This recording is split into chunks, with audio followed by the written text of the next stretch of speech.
Hello and welcome to a quick look at some of the enhancements to lighting in Arma 3. Of course, lighting itself is quite a general topic, so what we'll do is pick out a few elements and identify some of our favourite improvements, kicking things off with the day-night cycle. Now, this alone isn't a new feature for the Arma series, but it is worth mentioning that the progression of time can completely change the complexion of a scenario, and definitely, it's a big part of the sandbox potential of our games.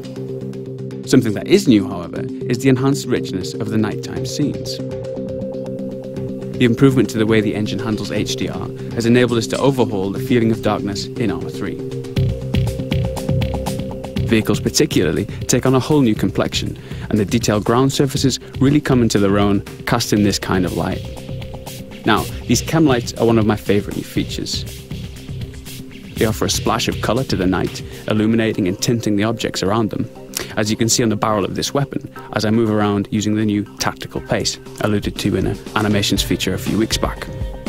So, if we take a look at the same scene, but now from a little further away, we can really begin to see the differences that the number of lights in a scene can make.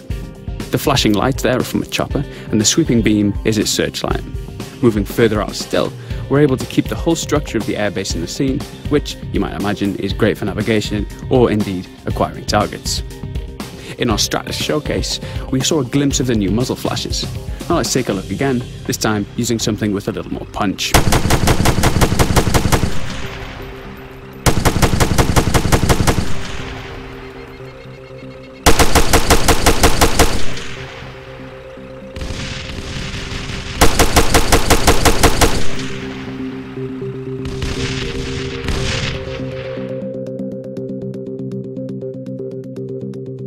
So, moving on.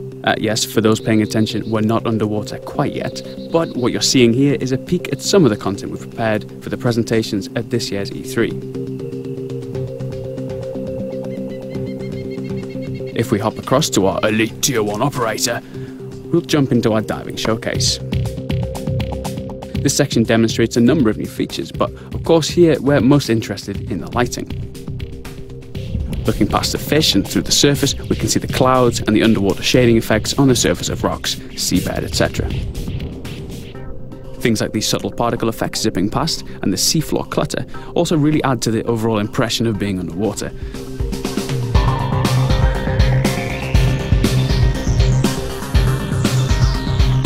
Okay, skipping ahead a little, we can spot some of the underwater mines. A wreck, a obligatory tuna fish, an STV, just to the left behind that rock, and of course some Op-4 divers.